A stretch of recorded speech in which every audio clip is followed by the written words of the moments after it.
creepy tales of Hollow Hills, we will journey deep into the legends of this awkward little town. Today's episode, The Whispering Tree, Part 2.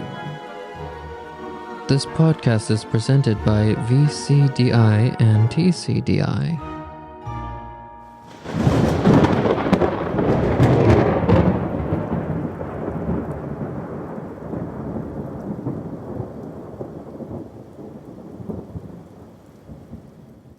The next morning, despite their terror from the previous night, the four friends couldn't shake the feeling that they needed to return to the Whispering Tree. Something about the encounter left them with unanswered questions, and the fear had been replaced by a gnawing curiosity. I can't believe we're doing this again. What if that thing comes back? We'll be fine. It was probably just our imaginations running wild. Besides, we need to know what's really going on. I'm not so sure. But we can't just leave it like this. What if we stirred up something dangerous? Then we'll find a way to put it to rest. We can't let it haunt us forever.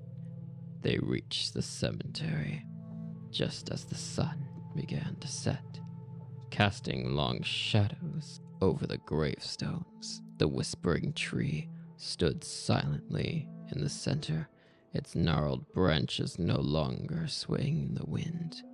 It was as the tree was waiting for them.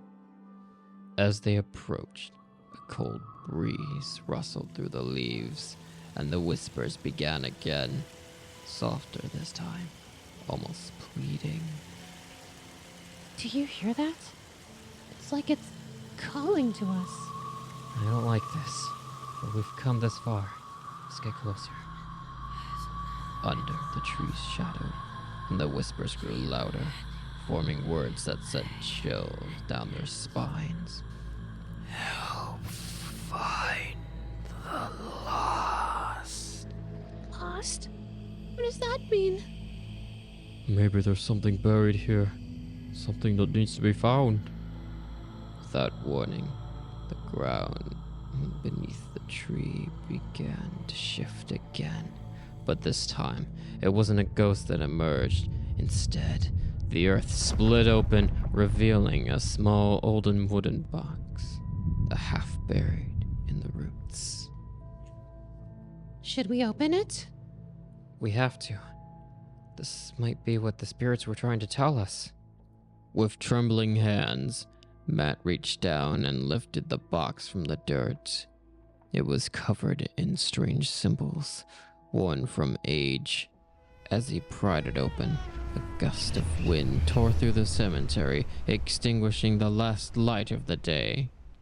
Inside the box was a small, tattered doll, its button eyes staring blankly. Wrapped around it was a piece of parchment covered in faded writing. It's a curse. The doll was used to trap up spirit. Someone wanted to imprison it here. But why? And who?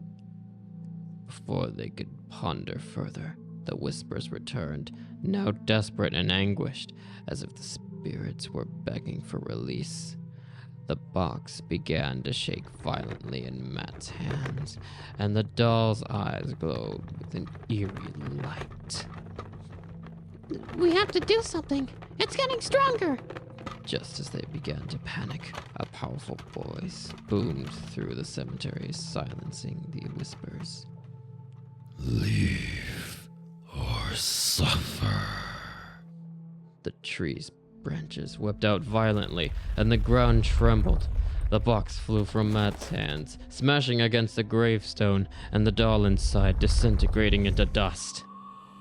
The friends stood frozen, the air thick with tension. Then, as suddenly as it had begun, the chaos stopped. The tree was still. The whispers were gone, and the cemetery was eerily quiet. We need to go, now. They didn't need to be told twice. They fled the cemetery, Never daring to look back, as they reached the edge of the graveyard, Emily turned to see the whispering tree one last time. The branches were no longer twisted, and the air felt lighter. Whatever had been trapped there was finally free. But the fear remained, buried deep within them. They knew that some secrets should never be uncovered, and that the dead should be left to rest in peace.